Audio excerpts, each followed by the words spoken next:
Live streaming is on. Bonne présentation. Merci.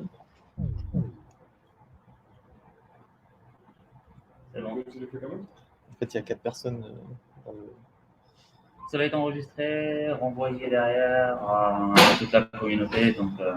Donc là, est-ce que les gens m'entendent et oui. est-ce Normalement, que c'est vous bon. voyez mon écran? Sachant que je ne peux pas vraiment voir vos commentaires en même temps. Ah oui, c'est vrai. Ah. Moi, je vais être là. C'est possible de vérifier bien sûr. que le son fonctionne? Tu peux leur poser la question déjà. Ils vont répondre à... Est-ce que vous m'entendez? Oui. Donc, en même temps, il est... Je vais le dire. Mais normalement, oui. Super, on va commencer dans 1 minute. On attend encore que la salle se remplisse. C'est une petite blague, hein, puisque tout le monde est parti à 16h30 du salon. Donc on n'a que 2 invités aujourd'hui. Sergei.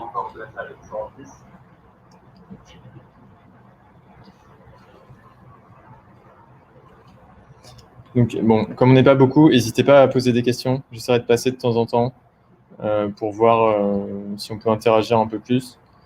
Donc je vais commencer. Aujourd'hui, je viens vous présenter FurDye. Je ne vais absolument pas vous le vendre. Et donc, je suis d'ABTesty. Je ne vais pas vous vendre non plus ABTesty. Donc, n'hésitez pas vraiment si vous avez des questions. Aujourd'hui, le but, c'est de faire un retour d'expérience sur comment nous, à ABTesty, on a pu améliorer nos process pour monitorer la qualité de la donnée de nos clients. Donc, je suis data engineer à ABTesty depuis 3 ans maintenant. ABTesty, rapidement, donc, ça a commencé comme une agence de CRO, donc d'optimisation des taux de conversion et de compréhension d'analytics, des user experience sur les sites de clients type e-commerce.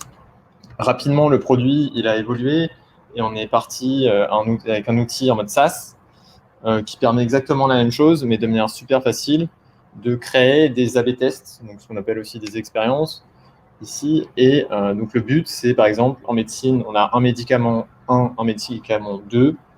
Comment on sait lequel performe le mieux? C'est simple, on donne ce médicament à 2 populations représentatives et on mesure les performances. Donc c'est vraiment ça le principe d'un A/B test. C'est comme ça que la solution a commencé. Forcément, après, ça s'est développé.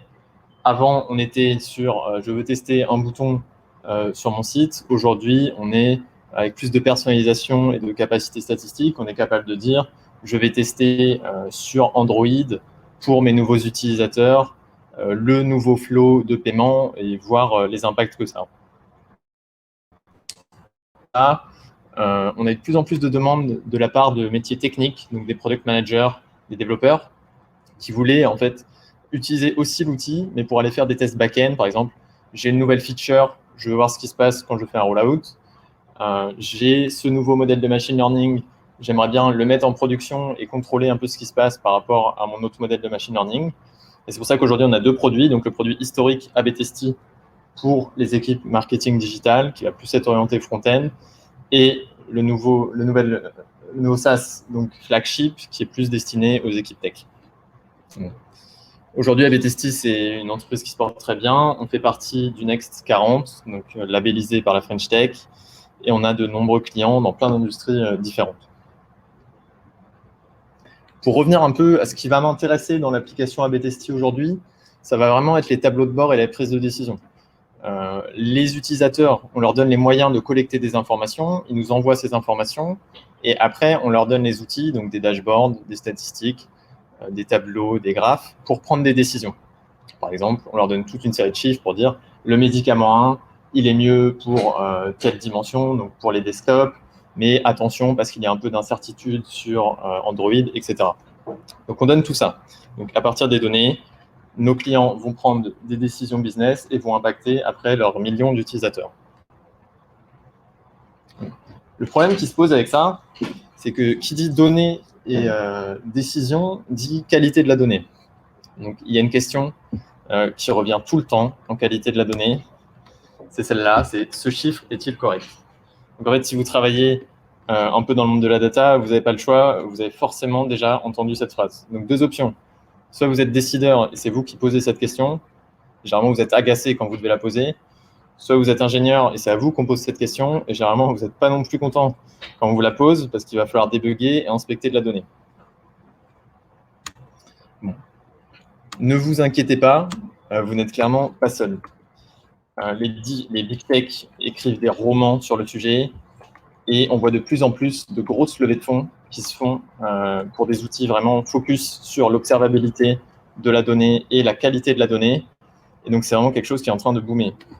Il y a Gartner même qui commence à faire ses cadrans magiques et à annoncer des chiffres, je cite, les problèmes de qualité de données coûtent 12,4 millions d'euros en moyenne aux entreprises par an. Je vous laisse juger de la qualité de la donnée de Gartner. Bon, pour revenir à notre problème, ce chiffre est-il correct? À A/B Testy, on s'est rendu compte qu'on entendait vraiment beaucoup trop. On avait de plus en plus, en fait, on ne scalait pas. On avait de plus en plus de clients, naturellement, des petits problèmes de données qui arrivaient, et on se rendait compte qu'on passait de plus en plus de temps sur ces sujets-là. Pourquoi c'était un problème? Parce qu'on pouvait avoir un client qui va lancer une expérience, attendre quelques semaines pour collecter de la donnée, analyser les tests, douter des tests, ouvrir un ticket de support, le support qui passerait à la moulinette pour ensuite arriver chez nous, chez les data engineers. Et en fait, entre un peut-être incident et un ticket qui arrivait chez nous, il pouvait se passer quelques semaines. Le problème, c'est que ces semaines, déjà, ça crée de la frustration pour le client qui a de l'incertitude sur les chiffres qu'il voit. Et en plus, ça rend le débugage plus compliqué chez nous. Pourquoi? Parce que tout simplement, si il y a un incident le jeudi matin et que j'ai l'information le jeudi soir, ça va être relativement facile de trouver la cause. S'il y a un incident le jeudi et que j'ai l'information que peut-être il y a un problème 3 semaines après, je ne vais absolument pas être capable de faire le lien. Il va falloir que je repasse sur les 3 semaines ou peut-être sur un mois, sur 2 mois pour essayer de comprendre ce qui s'est passé. Donc, à partir de là, on se rendait compte qu'en opération, on prenait trop de temps sur les tickets. On s'est dit, il va falloir être proactif, en fait. Donc, notre objectif qu'on s'est fixé, c'était vraiment de détecter donc, les problèmes de qualité de manière proactive. Pour faire un petit point, je vais juste voir s'il y a des questions pour l'instant. Je vais juste voir s'il y a encore des gens qui ont survécu. Oui, super. Un petit point sur notre architecture dans un premier temps pour que vous compreniez après nos challenges. Donc, ça part du client, il a des outils, donc soit un tag type Google Analytics, soit pour les techs, des SDK en Go, en JavaScript, tout ce que vous voulez, quand ils créent des applications Android, iOS. Donc, avec ces outils-là, ils peuvent nous envoyer des informations. Les informations, ça va être j'envoie une information qu'une page a été vue, j'envoie que l'utilisateur a cliqué sur tel lien, etc. Donc, ils nous envoient ça, ça arrive sur un service public, qui est auto-scalé. On se prend environ 40 000 messages par seconde. Et ensuite, ça va dans notre infra, donc, qui est privé, sur un système de queue pour encaisser tous ces messages. À partir de là, il y a toute une moulinette de streaming qui se passe. On vous passe les détails, mais les messages, ils sont enrichis, ils sont regroupés, ils sont reprocessés, ils sont corrigés. Et finalement, quelques minutes après, donc 2-3 minutes après, ils arrivent dans notre data warehouse, donc qui est BigQuery. C'est l'équivalent de Redshift ou Snowflake. Et donc, ils arrivent dans une table, donc chaque client est isolé et a son dataset isolé des autres clients. À partir de là, nos utilisateurs, ils ont accès à notre application, qu'on peut considérer comme une app de reporting. Et donc, les clients, ils vont aller voir ce que donne un test au fur et à mesure du temps. Est-ce qu'ils peuvent prendre des décisions et voir les chiffres. Donc, on s'est dit, OK, on a des problèmes sur ce pipe. Dans un premier temps, la question qu'on peut se poser, c'est d'où viennent ces problèmes? Premièrement, l'exemple simple, c'est client, si l'intégration casse. L'exemple classique, c'est le client fait appel à un intégrateur et l'intégrateur ne connaît pas bien le domaine du client, est là pour un mois et il va casser des choses sur Android, par exemple. Donc, l'impact, c'est un client qui est cassé selon parfois des dimensions type device, sous-domaine, etc. Le deuxième cas, il faut être réaliste, c'est quand il y a un problème chez nous, ça arrive d'implémenter des bugs. Donc, les cas classiques, c'est pour une feature en particulier, par exemple, la gestion des taxes US dollars est cassée, donc peut-être que le revenu est faux. Donc ça, typiquement, l'impact, ça va être un sous-groupe de clients qui a une feature donnée. Et un dernier cas qui est important de comprendre et de prendre en compte, c'est les acteurs Internet. En fait, donc, comme vous avez pu le voir, on s'inscrit vraiment dans un écosystème. C'est juste un outil à la base pour collecter les données qu'on donne. Et donc, en fait, tout ça, ça vit dans des navigateurs, à travers des add-ons, à travers des fournisseurs. Donc, tout l'écosystème évolue. L'exemple classique, c'est la nouvelle version de Firefox casse une partie des cookies pour telle raison. Et donc, ça veut dire quoi? C'est-à-dire qu'on perd l'identité des utilisateurs, par exemple. Donc, ça, typiquement, ça affecte tous les clients, en théorie, et des populations très, très petites d'utilisateurs. Donc, naturellement, vous avez vu, on a une architecture en streaming. On s'est dit naturellement, on va faire de la détection d'anomalies en streaming. Donc, le principe, c'est très simple. On va compter des événements. On va les grouper par dimension, donc par le client, combien il y a d'événements, pour les desktops, combien il y a d'événements, etc. Et ensuite, on va utiliser des règles d'anomalie plutôt simples. Par exemple, ce client, il avait tant d'événements avant, et maintenant, il a 80% de moins. À ce moment-là, peut-être qu'il y a une anomalie, je vais envoyer un message pour dire, attention, ce client, dans le pipeline de streaming, on a repéré une anomalie. Bon, je ne vais pas épiloguer là-dessus, puisque, en fait, ça n'a pas du tout fonctionné. Pourquoi ça n'a pas fonctionné? Il y a 2 points importants. Le premier point, en fait, c'était au niveau du process. Ici, on est au niveau du streaming. Le streaming va dire j'ai une anomalie. Le data engineer va recevoir cette anomalie. Le data engineer, il ne peut plus travailler à ce moment-là au niveau du pipeline de streaming. Donc, ce qu'il va faire, et ce qui est raisonnable, c'est d'aller voir dans le data warehouse s'il y a des anomalies. Donc, c'est un premier problème parce qu'il doit réécrire des queries en SQL, il doit analyser les résultats de ces queries en SQL. Et après, on avait des cas où on n'était pas capable de faire le lien à une véritable anomalie. Donc, on se retrouve dans un cas où on ne sait pas si c'était un faux positif, c'est le système d'anomalie qui ne fonctionne pas encore bien parfaitement parce que c'est un système qui est en cours de développement, c'est le data engineer qui a peut-être mal fait l'analyse ou qui a fait une erreur dans les queries. Donc, on n'était pas capable de conclure, on n'était pas capable d'avoir du feedback pour améliorer le système, et en plus, ça prenait pas mal de temps. Les problèmes autres que ça posait, c'était en termes de performance, parce qu'en fait, dès qu'on fait la détection d'anomalies, il faut avoir un historique. En fait, tenir un historique en streaming, ça oblige à avoir une taille des états tenus par les machines en streaming plus grandes, donc ça prend de la mémoire, ça prend du compute. Donc en fait, c'était en train de baisser les performances en plus de notre système de streaming. Donc avec tous ces apprentissages, on est reparti plutôt content en fait d'avoir réussi à définir finalement c'était quoi les piliers d'un système de détection d'anomalies qui fonctionnerait pour nous. Donc, 5 piliers. Donc d'abord séparer les responsabilités, comme j'ai dit. Donc on sépare la collecte des données en streaming du système qui va détecter les anomalies, qu'il soit complètement indépendant. Deuxième pilier, donc valider la qualité de la donnée là où elle est consommée. Puisque finalement, les clients, ce qu'ils voient, c'est les données dans le data warehouse, ben on s'est dit, autant aller vérifier la qualité des données dans le data warehouse. Troisième point, pouvoir créer et mettre à jour des règles de détection facilement. Donc ça, j'en ai pas parlé, mais en fait, le pipeline de streaming, il contraint les règles possibles de détection. Donc, ce n'était pas pratique. Ensuite, pouvoir décider de la fréquence de détection. Donc, de la même manière, comme c'est du streaming, c'est compliqué, par exemple, de faire 30 jours, des historiques longs.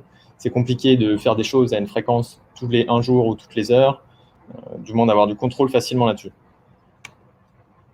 Ensuite, passer d'une anomalie à une exploration, visualisation facilement.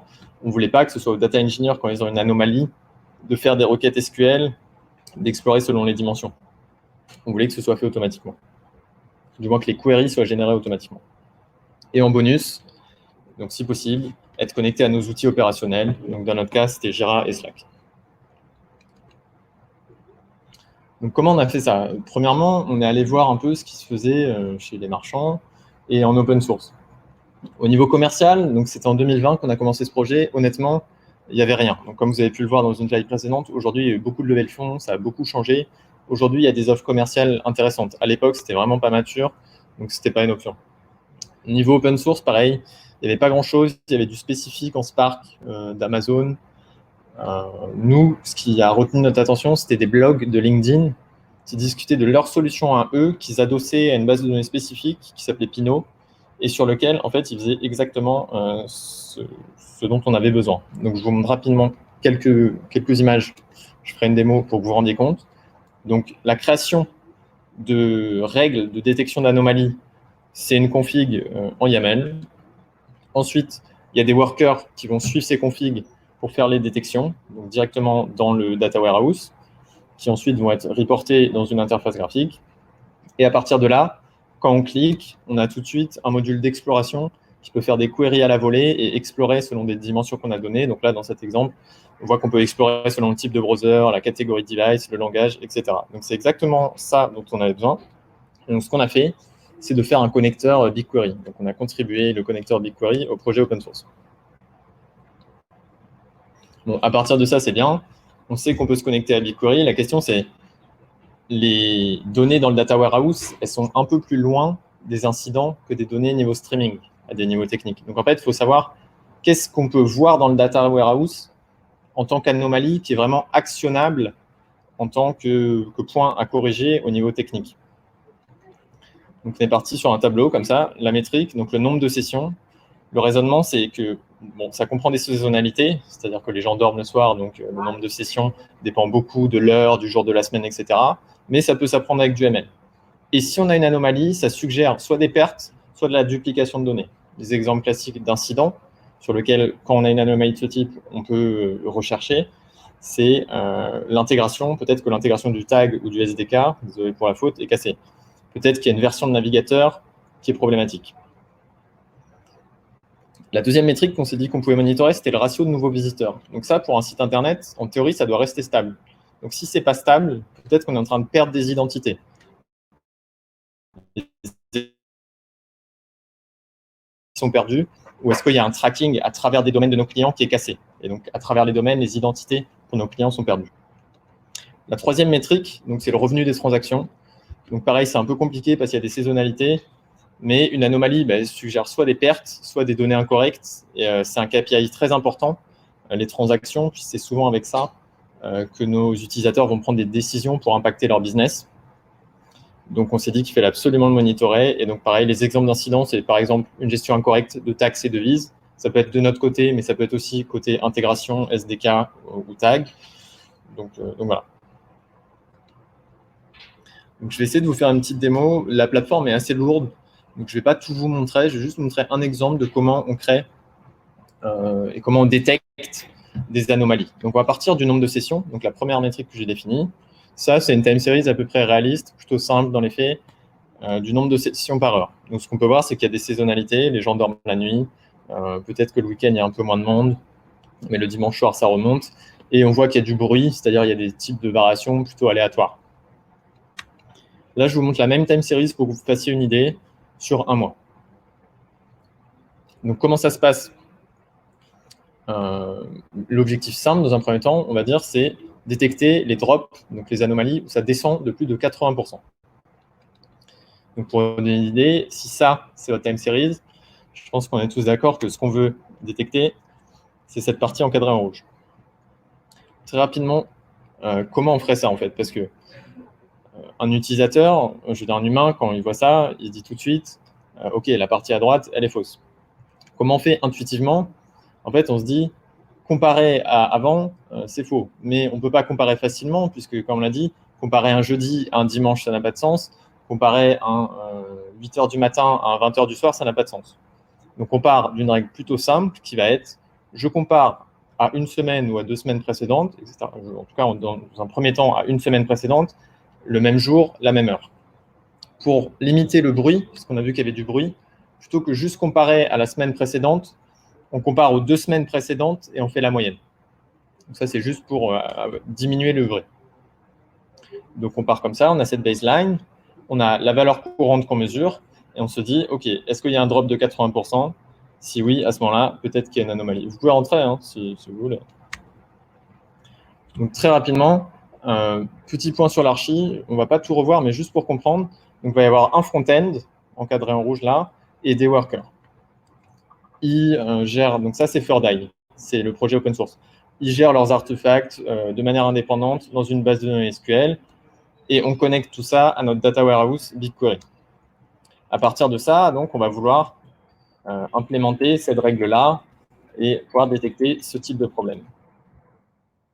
Donc, je vais aller sur Thirdeye. Donc là, il est connecté à BigQuery et je vais mettre « Créer une alerte ». créer une alerte, il y a beaucoup de choses compliquées. Donc, j'enlèverai ça après. Je commence par, est-ce que vous voyez mon écran? C'est peut-être petit. Je vais essayer de faire un peu plus grand. Je regarde les commentaires. Pas de nouvelles. Bonne nouvelle. Donc, on va lui donner un nom. C'est session number, drop, for client, Acme. Ensuite, on va lui donner une description. Donc, si cette alerte fires, then it means there's a problem. Évidemment, contact. Et là, généralement, nous, on met un responsable. Donc, on va mettre contact Fred. Voilà. Donc ça, on gère un peu les métadatas autour de notre règle de détection. À partir de ça, on va dire la métrique que l'on veut, donc, qui nous intéresse de monitorer. Donc ici, je vais commencer à taper le nom de ma métrique. Et donc, il y a de l'autofill et propose directement, bon, c'est salon data exemple, et c'est session number. Donc, c'est la time series que je vous ai montré tout à l'heure. À partir de là, on va mettre des règles de détection. Les règles de détection, je vais copier-coller dans un premier temps pour éviter de me tromper, et après, je vais faire une revue de ce qu'elle veut dire. Il y a beaucoup de tabulation, c'est un peu chiant, pour ça, le YAML parfois. Donc, c'est une règle, c'est une détection. Le nom, ça va être detect outage session number, par exemple. Drop 80. La règle, ça va être un pourcentage. Donc, comme on l'a vu, c'est quand ça a descendu de 30%, donc une règle en pourcentage. Ici, le pourcentage de changement, donc c'est entre 0 et 1. Donc ici, ça veut dire 80%. Et donc ça, min 2x, ça veut dire, comme j'avais montré tout à l'heure, c'est cette idée-là, c'est qu'on fait la moyenne des 2 semaines précédentes. On pourra mettre des choses plus simples, comme week over 1 week. Donc ça aurait été juste la valeur à la donnée précédente. On pourra mettre des choses un petit peu plus compliquées comme week over 2 weeks, ça aurait été la valeur sur le point il y a 2 semaines. Donc voilà, c'est tout à fait simple de varier ça pour ces tests. Le pattern, donc là le pattern c'est est-ce qu'on veut surveiller à la fois vers le haut, à la fois vers le bas, etc. On va dire qu'on veut surveiller, pour faire simple, que les drops, donc vers le bas. Et c'est là que Thirdeye devient puissant et intéressant. C'est quoi? Ok, on a défini un modèle. Ce qu'on aimerait faire, c'est savoir s'il va marcher. Et c'est super simple avec Thirdeye de simuler en fait ce que donnerait la règle de détection sur des données passées. Donc c'est ce qu'on va faire là. Donc là, il simule la règle sur les données passées. Donc là, j'ai tout de suite une visualisation de OK, ma règle, c'est ça qu'elle aurait fait. Donc on voit qu'elle fonctionne plutôt bien pour l'incident. C'est-à-dire là, c'est en rouge. Donc, super. Mais on voit que, attention, il y a un autre point ici qui est rouge. A priori, il ne devrait pas être rouge. En tout cas, ça n'a pas l'air d'être une anomalie. L'intuition qu'on a, c'est qu'en fait, donc je disais qu'il y a du bruit, et là, c'est la nuit. Et en fait, la nuit, parfois, le bruit devient prépondérant sur les valeurs. Et donc, si on compare aux 2 semaines d'avant, pas de chance, les 2 semaines d'avant, la nuit, les valeurs étaient plutôt élevées. Là, la semaine d'après, pas de chance, elle est plutôt basse. Et donc, on se retrouve avec ce qu'on appelle un faux positif. Donc, c'est une alerte qu'on ne veut pas. Donc, on pourrait dire, OK, c'est une alerte. Là, c'est sur un mois, j'ai à peu près une fausse alerte. Je pourrais resimuler. Typiquement, si je voulais estimer, je vais essayer de le faire. Donc, je resimule sur un mois pour estimer, pour estimer mon taux de faux positif. On pourrait se dire, OK, c'est pas très grave. Donc là, ce que je vois, c'est que sur un mois et demi, j'ai 2 anomalies. Pour être gentil, on pourrait dire, chaque mois, j'ai un faux positif. Donc ça semble peu, ça semble raisonnable, sauf que nous, on a 4000 time series de ce type-là, x 3, donc 12 000 time series à monitorer. Et donc en fait, ne serait-ce que pour 4000, si on avait un faux positif par mois, en fait, on aurait 130 faux positifs par jour. Donc ce n'est pas une option. On ne peut pas se permettre d'avoir ça dans notre système à l'échelle. Donc ce qu'on fait, c'est qu'on va itérer sur le modèle. Là, intuitivement, ce qu'on a vu, c'est que le modèle ne comprend pas les saisonnalités. Donc naturellement, pour faire ça, on va essayer de mettre un modèle de machine learning. Donc c'est super simple, c'est juste une histoire de config, encore une fois. Donc là, je vais introduire le modèle Alt-Winters, qui est un modèle plutôt simple et classique de ML sur les time series. C'est juste un modèle qui est capable d'apprendre les saisonnalités, même si on a plusieurs jours, semaines, et qui est capable de voir s'il y a des trends. Donc, par exemple, si votre business il augmente de 5% par semaine. Voilà. Donc, il y a un paramètre qui est la sensibilité. C'est qu'en fait, ce modèle, il estime, il fait des prédictions sur les valeurs futures. Et ce paramètre sensitivité, c'est dire à quel point il doit être sévère quand il voit des choses qui s'éloignent de ses prédictions. Donc 5, en fait, c'est la valeur par défaut. Je la mets là pour l'explication. Et c'est dire, je suis moyennement sensible. Donc là, ça n'a pas marché. Je pense que j'ai fait une faute dans la config. Donc je vais juste copier-coller la config. Encore une fois, merci le YAML. Donc la sensitivité, je vais remettre à 5. Et pour la détection, je vais faire plus court. Comme il y a du ML, c'est un peu plus long. Donc on va voir combien de temps ça prend. Ok, donc là, il me dit que la config est fausse. Je vais essayer de comprendre pourquoi. Je l'ai.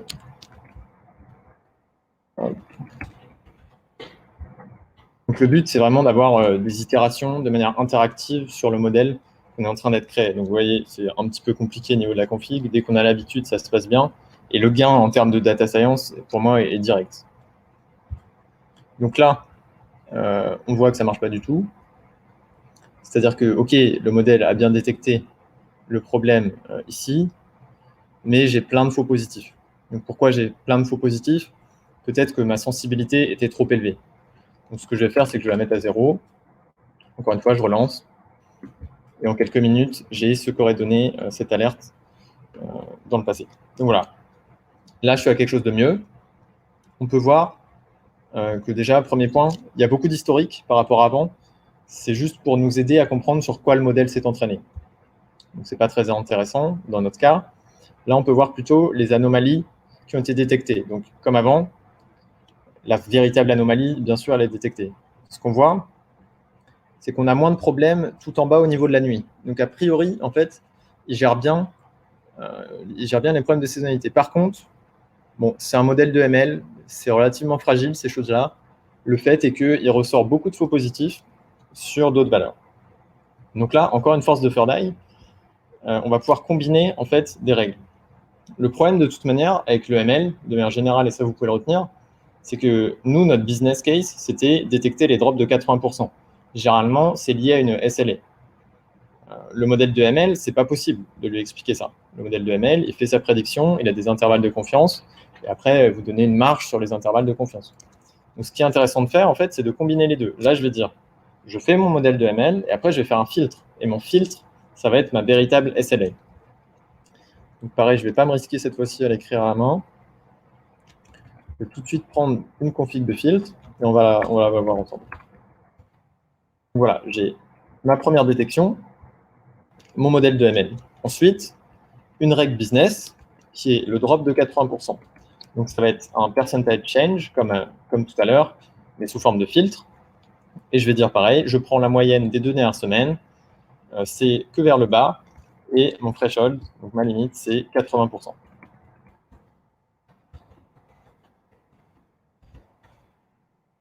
Pareil, ça, je peux tout de suite le resimuler.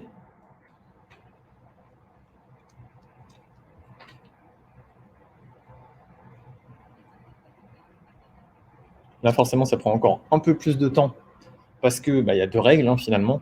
Donc, il y a un petit peu plus de choses à calculer. Mais en l'espace de quelques minutes, si tout se passe bien, je devrais avoir des résultats. Donc voilà, j'ai mes résultats. Donc maintenant, c'est exactement ce que je voulais. J'ai mon anomalie qui est détectée et j'ai avant 0 faux positif. Donc on atteint une règle qui est à la fois robuste dans la vie réelle et qui à la fois correspond à notre besoin business. Donc voilà, c'est juste pour vous donner une idée. Il y a plein de challenges en time series. Il y a les jours fériés, il y a les effets de sale, donc de solde, des choses comme ça. Il y a plein de choses à gérer. On se rend compte que finance est plutôt simple à gérer avec ce mécanisme de filtre et de ML. Et donc, j'ai un article qui détaille ça un peu plus en détail si ça vous intéresse. Il sera en référence un peu après. Donc voilà. Pour revenir donc à l'archi, on avait ça, ce système que je vous ai présenté, les anomalies, BigQuery. Comme je disais, nous, on a beaucoup en fait, de time series à mesurer. Donc, en fait, on ne les crée pas comme ça. On a itéré plusieurs fois pour essayer de trouver les bonnes règles. Et aujourd'hui, ce qu'on a, en fait, c'est un job qui va tourner tous les jours, qui va prendre des informations sur les industries de nos clients, sur les SLA de nos clients, etc. et qui va générer lui-même les règles de détection. Ensuite, il va pousser donc, ces 12 000 règles à Furday. Il va les mettre à jour tous les jours parce qu'on peut très bien avoir des clients qui vont avoir des nouvelles SLA, des clients qui vont avoir accès à de nouvelles features, etc. Et donc après, Furday, il va être responsable, lui, d'appliquer ces règles de détection. Quand on a un incident, enfin quand Furday détecte un problème, il va automatiquement créer un ticket Jira, puis envoyer un message sur Slack. À partir de ce moment-là, c'est un data engineer qui va analyser le problème. Et si le problème est confirmé, on se lie sur un autre channel Slack aux équipes support pour voir ce qu'on peut faire pour résoudre le problème. Bon, c'est bien beau tout ça, je pense que c'est important de parler performance quand même, c'est un système assez lourd. Donc 3 métriques, 4000 clients, c'est 12 000 jobs de détection, on fait ça toutes les heures. Donc ça peut paraître beaucoup. Après quelques optimisations, en fait, plutôt que faire tous les tests à 15h, 16h, 17h, en fait, on étale les tests. C'est-à-dire on fait tous les tests entre 15h et 16h pour le test de 15h, entre 16h et 17h pour le test de 17h, etc. Donc on se retrouve finalement, ce qu'on a mesuré, c'est 4,3 queries par seconde. En fait, un job, c'est entre 1 et 3 queries en fonction de la complexité de la logique. Et donc, c'est facile, en fait, pour notre data warehouse. Donc, pas de stress à ce niveau-là. Au niveau des machines, donc il y a un front et en moyenne 4 workers. En ce moment, un peu moins, après des optimisations. Donc, 4 workers, 8 Go, 1,4 CPU virtuel. Donc, tout est sur Kubernetes. C'est tout à fait raisonnable en coût. Et les opérations, parce que finalement, notre objectif, c'était de passer moins de temps sur les tickets de bugs et de trouver les problèmes plus vite. Donc pour nous, c'est vraiment la métrique clé. Aujourd'hui, on a 85% de vrais positifs. Donc ça veut dire pas trop de spam pour le Slack du data engineering. Et c'était vraiment un des points les plus importants. Ça veut aussi dire que de temps en temps, on laisse passer quelques vraies anomalies. C'est toujours difficile de trouver un équilibre. Nous, on était vraiment dans l'idée de surtout ne pas se faire spammer, parce qu'un système d'anomalies qui spamme trop au début, c'est un système que les gens vont prendre l'habitude de ne pas aller lire et de ne pas traiter. Donc le but, c'était vraiment d'être progressif, d'être très sévère au début, et ensuite d'envoyer de plus d'anomalies quand on voit qu'elles sont traitées et quand les ingénieurs sont convaincus qu'elles sont pertinentes. Et surtout, le plus important, je pense, de beaux succès opérationnels. Donc, on avait commencé par un monitoring toutes les 24 heures. On a mis le monitoring ensuite, donc toutes les heures fin mars. Et en fait, la CNIL avait mis une deadline de respect des cookies au 31 mars. Donc, en fait, on s'est retrouvé début avril avec beaucoup de clients qui faisaient des changements de dernière minute ou en vitesse en appelant des consultants. Et on s'est retrouvé avec beaucoup de clients, par exemple, qui avaient cassé début avril leur collecte, et on était capable de leur dire en l'espace de quelques heures, attention, là vous avez cassé, et comme on en a vu d'autres, on pense que c'est dû à vos changements que vous avez fait vis-à-vis de la réglementation de la CNIL. Autre succès qu'on a eu, c'était, on a repéré en fait qu'il y avait des clients qui enlevaient l'intégration en faisant exprès pour des raisons de SEO.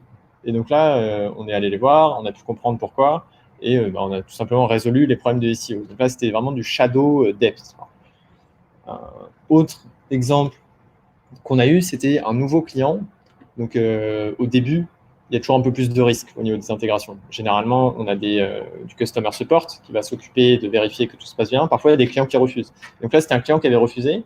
Et donc, c'est un client qui, en fait, 3 semaines après, avait un incident. La collecte était cassée. On a pu tout de suite le remarquer et le prévenir. Donc ça a vraiment convaincu le client. C'était un client qui était en période de trial et ça a vraiment permis de le gagner parce qu'il s'est dit, OK, même si je ne paye pas le support, en fait, j'ai quand même des gens derrière qui vérifient que tout se passe bien. Donc, un beau succès opérationnel.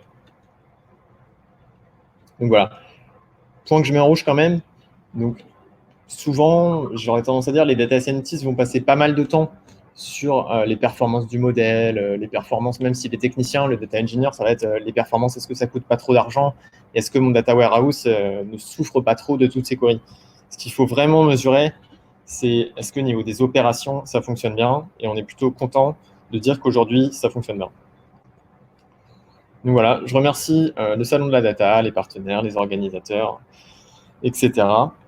Merci à tous ceux qui étaient en ligne et merci à tous les présents aujourd'hui. Si vous voulez en savoir plus, je vous laisse avec quelques ressources. Donc, 2 articles qu'on a écrits, un qui détaille plus l'architecture et la logique, qui nous a mené à ces choix, au choix de Third Eye, etc. Et un autre qui fait vraiment un focus sur la détection. Donc, c'est si vous êtes plutôt intéressé par toutes les subtilités qu'il y a dans la détection d'anomalies pour ne pas avoir justement trop de faux positifs. Mon contact et le projet si ça vous intéresse. Merci. Merci.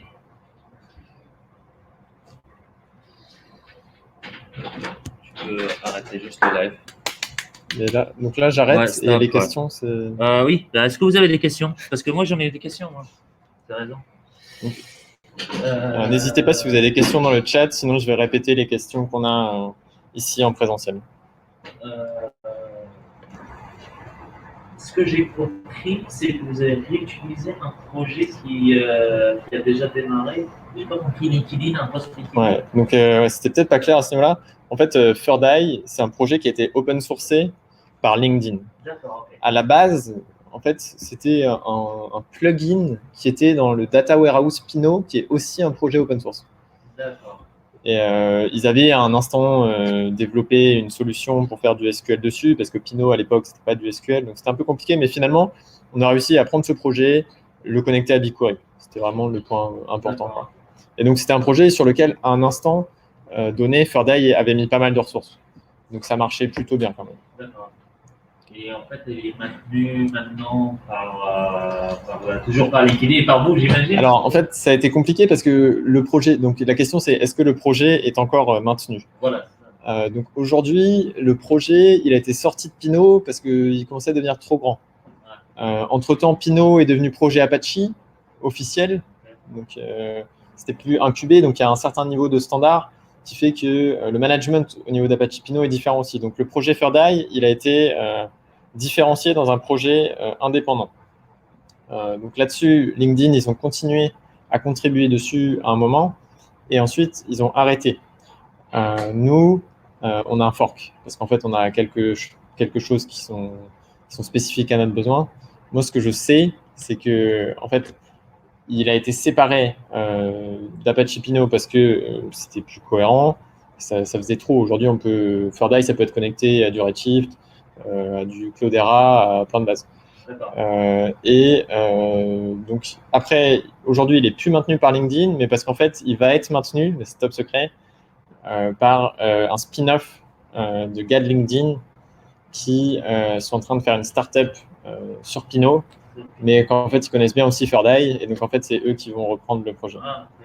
Voilà. Donc aujourd'hui, en fait, sur GitHub, le projet a l'air mort, mais en fait, du coup, nous, on discutait souvent avec ces équipes-là pour juste comprendre, parce qu'on a des problèmes forcément au début à l'intégration, et ils nous disent qu'en fait, ils travaillent aujourd'hui en stealth mode sur une version 2 qui sortira peut-être un jour. Enfin, voilà. Et vous contribuez un petit peu ou pas? Moi, j'ai juste contribué, donc le connecteur BigQuery, un petit fixe sur l'affichage, et après, on est parti sur notre fork, parce que en fait, il faisait plus les reviews. Comme il disait, on ne maintient plus, bah, du coup, plus de reviews. À ce moment-là, on fait de notre côté, quoi. Si vous l'utilisez sur BigQuery, d'ailleurs, mon fork est plus pertinent que l'original. Et en fait, dans BigQuery, c'est un standard qui soit utilisé pour les time series Bonne question. Donc la question c'est, est-ce que BigQuery c'est un standard pour les time series? Alors en fait, pas du tout. BigQuery c'est un data warehouse. Généralement, ce qu'on fait, c'est de l'analytique, donc c'est-à-dire quelques métriques, c'est du fact, donc c'est des tables de fact, donc il y a des événements qui arrivent. Et donc pour ces événements, il y a des métriques, c'est 1, 0, des choses comme ça qu'on peut sommer. Et ensuite, il y a des dimensions, ça va être quel browser, quel pays, etc. À partir de ça, c'est pas non plus déconnant de se dire, moi je veux monitorer telle métrique et j'en fais une time series. Donc BigQuery se prête finalement tout à fait bien pour ça. La seule chose qu'il faut avoir en tête, c'est que tu vas pas pouvoir faire de la time series avec des temps de réponse intéressants. Donc c'est BigQuery, donc ça va répondre en 4 secondes, alors qu'un truc spécialisé, si vraiment tu as des besoins de finance, tu préférais que ça réponde en 10 millisecondes. Là, pour de la validation toutes les heures, c'est raisonnable. Voilà. C'est, Alors, je déconseille pour la finance. j'avais testé plutôt InfluxDB. Influx, ouais, qu'on a aussi pour du monitoring, mais du monitoring plus Ops. Donc la question c'est Influx par rapport à BigQuery. Donc Influx, on l'utilise en time series, mais pour du monitoring d'opération, où là on a des contraintes de temps, on veut des résultats très très rapidement. Et aussi peut-être du SaaS, quoi. Enfin, du SaaS, j'allais dire du service manager, BigQuery, vous n'avez pas l'héberger et Influx, peut-être que. Non, peut-être que ça ne rentre pas dans les calculs.